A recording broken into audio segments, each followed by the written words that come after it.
మనకి సిట్ వాళ్ళు ఒక ఫైనల్ కన్క్లూజన్ రిమార్క్స్ మనకి ఇచ్చారు. ఏమని తప్పు చేసినటువంటి అధికారుల మీద చర్య తీసుకోమంటూ దాంట్లో ఏం చెప్పారు అనంటే, the committee recommended relaxation of tender conditions without conducting any comprehensive analysis, technical evaluation, field level assessment and recommendations were approved by the then senior officers, namely O. Balaji, FA and CAO, and Sri A.V. Dharmareddy, Additional Executive Officer, and Sri Anil Kumar Singhal, IAS Executive Officer, without application of mind, resulting in dilution of quality safeguards and compromise in the quality of the ghee procurement. For the reasons stated above, it is recommended to take suitable action as deemed fit against the above erring committee members and senior TTD officers for deliberate omissions and failures. Deliberate అంటే ఉద్దేశపూర్వకంగా. దాని ఉద్దేశం ఏంటండి? వాళ్ళకి తప్పు జరిగింది అనేది CFTRI అంతకుముందు రిపోర్టు కళ్ళ ముందు ఉంది. నిబంధనలు కఠినంగా ఉండాలి అన్నటువంటి నిర్ణయం తీసుకున్న దాంట్లో అదే అధికారులు సంతకం పెట్టారు. 5 నెలల్లోనే తిరిగి డైల్యూషన్ చేశారు. డైల్యూషన్ తర్వాత సరే ఈ ఆరోపణలన్నీ తర్వాత అది డిఫరెంట్. ఏంటి అందులో నెయ్యి ఉందా లేక పామాయిలే ఉందా? It's a very detailed discussion. నివ్వెరపోయేటువంటి విషయాలు కొన్ని అంటే పూర్తిగా మనం ఛార్జ్ షీట్ చదివితే డీటెయిల్స్ వస్తాయి. ఇప్పటిదాకా ప్రభుత్వానికి అందినటువంటి సమాచారం చూస్తే వాళ్ళు పామాయిలే 58 లక్షల లీటర్ల దాకా కొనడం. కెమికల్స్ ఏంటా కెమికల్స్? ఈ ల్యాబ్ రిపోర్ట్ని ఆల్టర్ చేయాలి అనంటే ఆ ఏ వాల్యూస్ని యాడ్ చేయడానికి ఏ కెమికల్ వేస్తే అందులో ఆ వాల్యూస్ పెరుగుతాయని కెమికల్స్ కలపడం, కలరింగ్ ఏజెంట్స్, ఫ్లేవరింగ్ ఏజెంట్స్, ఇవన్నీ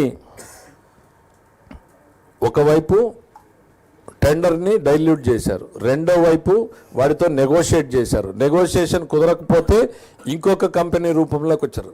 then submission of fake documents, మొత్తం ఫేక్ డాక్యుమెంట్సే.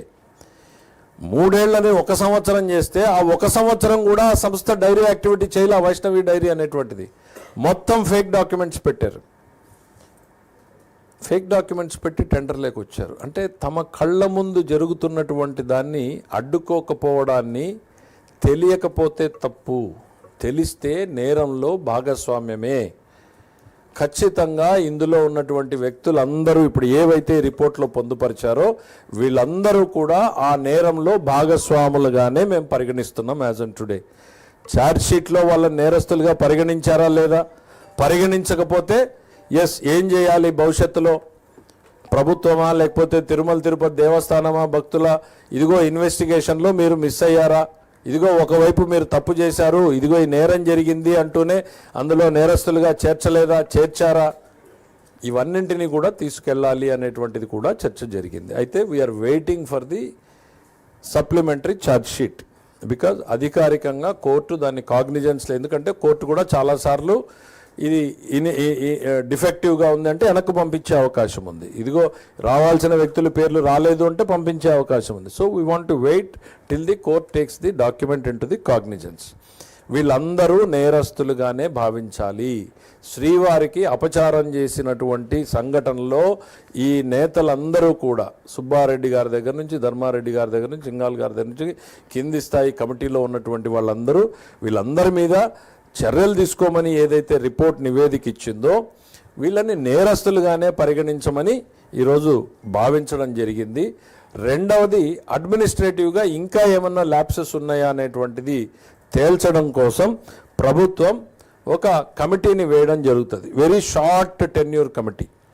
ఎంత టైం ఫ్రేమ్ అనేది ఇంకా చెప్పలేదు, గౌరవ ముఖ్యమంత్రి గారు డిసైడ్ చేసి చెప్తారు. రోజుల 2 వారాల ఎట్లా అనేటువంటిది షార్ట్ టెన్యూర్లో. ఎందుకనంటే ప్రతి ఒక్కరికి వినే అవకాశం ఇవ్వాలి. వాళ్ళ మీద ఏదైనా ఇవాళ వాళ్ళు క్లియర్ కట్గా ఇవాళ ఇక్కడ చర్యలు తీసుకోండి అని చెప్పినా కూడా we want to be vengeance attitude అనేటువంటిది కాదు. వాళ్ళకి ఏదన్నా చెప్పుకునేటువంటి అవకాశం ఉంటే కూడా చెప్పే అవకాశాన్ని ఇవ్వాలి అనేటువంటి దాంతో ఈ కమిటీ వేసి తదుపరి చర్యలు తీసుకోవడం జరుగుతుంది. ఒకటి వీళ్ళ మీద ఈ వ్యవస్థ మీద చర్యలు తీసుకోవడం, సరిదిద్దడం, అతి ప్రధానమైనటువంటిది నేరస్తులుగా భావించాలి. అందులో ఆ ఛార్జ్షీట్లో ఉన్నారా లేదా చూసి ఉంటే వెరీ గుడ్, లేకపోతే ఇదిగో మీరే నేరస్తులుగా ఇక్కడ తెలిసి జరిగింది అని చెప్తున్నారు, తెలియక జరగడం లేదని చెప్పారు. 5 నెలల్లో మళ్ళీ తిరిగి అదే అధికారులు సంతకం పెట్టారని వాళ్ళు చెప్పింది, మేము ఎక్కడ పదం యాడ్ చేసింది కాదు. తెలిసి జరిగిందన్నప్పుడు వాళ్ళు నేరంలో భాగస్వాములు అవుతారు కదా, ఈ కోణం ఎందుకు చూడలేదు అని ఎవరు అడగాలి, మనమా ఏంటి అనేటువంటి దాని మీద కూడా ఏజీ గారిని పిలిచి కూడా అడ్వైజ్ అడగడం జరిగింది. So it will take some more time, but ఇమీడియట్గా అయితే మాత్రం కమిటీని ఏర్పాటు చేసి ప్రభుత్వం చర్యలు తీసుకుంటుంది. తిరుమల తిరుపతి దేవస్థానం పవిత్రతని కాపాడడానికి, శ్రీవారి ప్రాభవాన్ని వైభవాన్ని ఏమాత్రం తగ్గకుండా మరింత కట్టుదిట్టమైన చర్యలు తీసుకోవాలి అనేటువంటిది భావిస్తున్నాం.